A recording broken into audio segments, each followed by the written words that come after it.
I'm gonna talk about our Resistance 2. So our Resistance 2 was like a PlayStation exclusive game for the PS3, and it's like a first-person shooter style game. So nowadays, like for PlayStation, like exclusive games or Sony games, you rarely see shooters, right? You had Helldivers 2, but you don't see shooters as much as you did years before.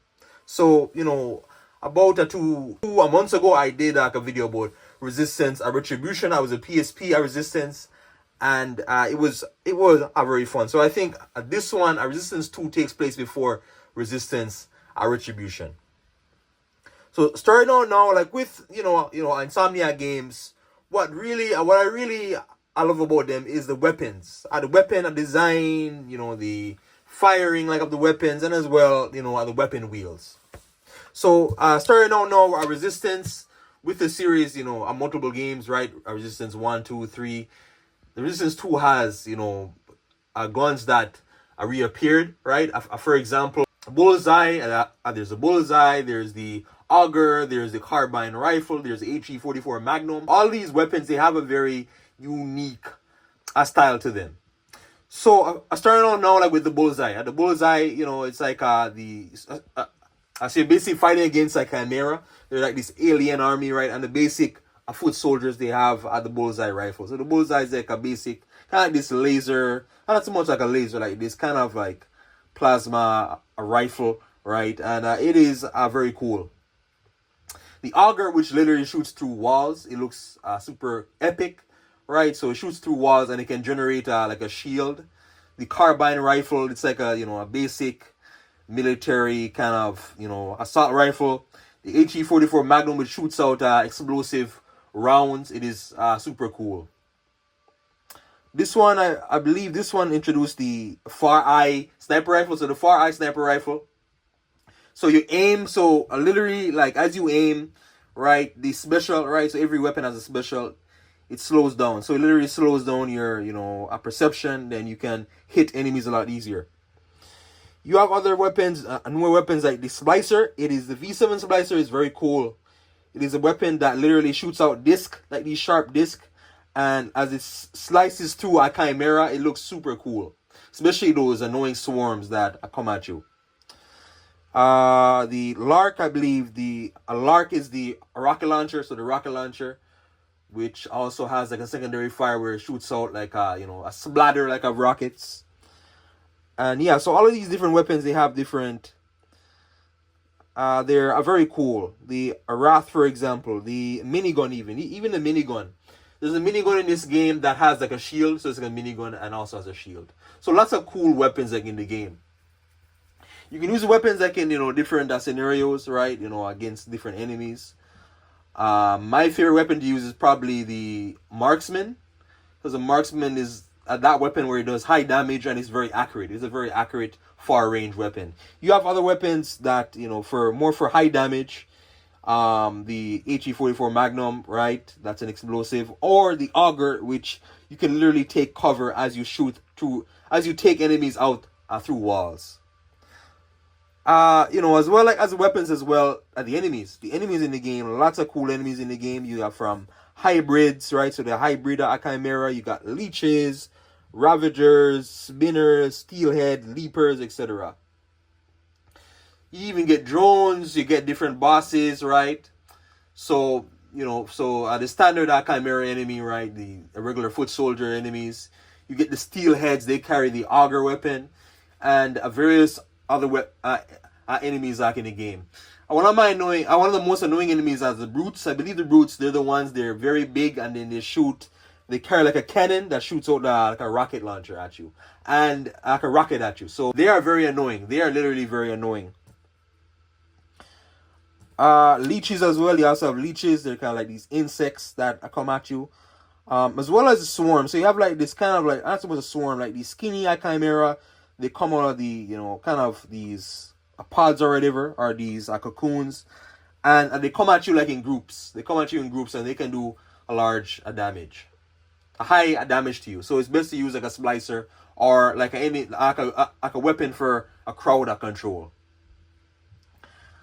You also get a giant bosses, mini bosses as well, which can really, up the difficulty and scale out of the game. And yeah. Resistance 2, right? Same thing with Resistance 1, Resistance 3. It reminds me a lot of playing those cool Call of Duty campaigns back in the day, right? Call of Duty Black Ops, World at War, Modern Warfare 1, 2, etc. It is not as, it is probably not as suspenseful, but in terms of like, a Resistance is like, it's a, you get the feeling it's the end of the world as this alien infection, the chimera takes over the world and humanity. You feel like you are humanity's last line of defense. Not so much here because I know that there is a Resistance 3 after this, so I know there is still hope after this game. But looking back, going back in time, looking at it, but still, right? You get the sense that this infection like is going to take over and humanity can't really stop it. In terms of large scale, like a pretty cool cutscenes and visuals. Visually for the time, it looked pretty cool in just the design of the environment. This is a PS3 game, so some of the areas aren't gonna look as good in terms of obviously resolution, lighting, right, or character design. But like it was pretty good, and this was I think this was like a mid-gen PS3 game, right? But it was still a very strong, like in terms of visually, it was still very strong. And the sound design in the game, sound design wise, it is very strong too as well. I like you get these alien weapons, and then each weapon has a certain sound associated with it. Just like with other games like in the series, the Auger, which has a very high pitch sound, right?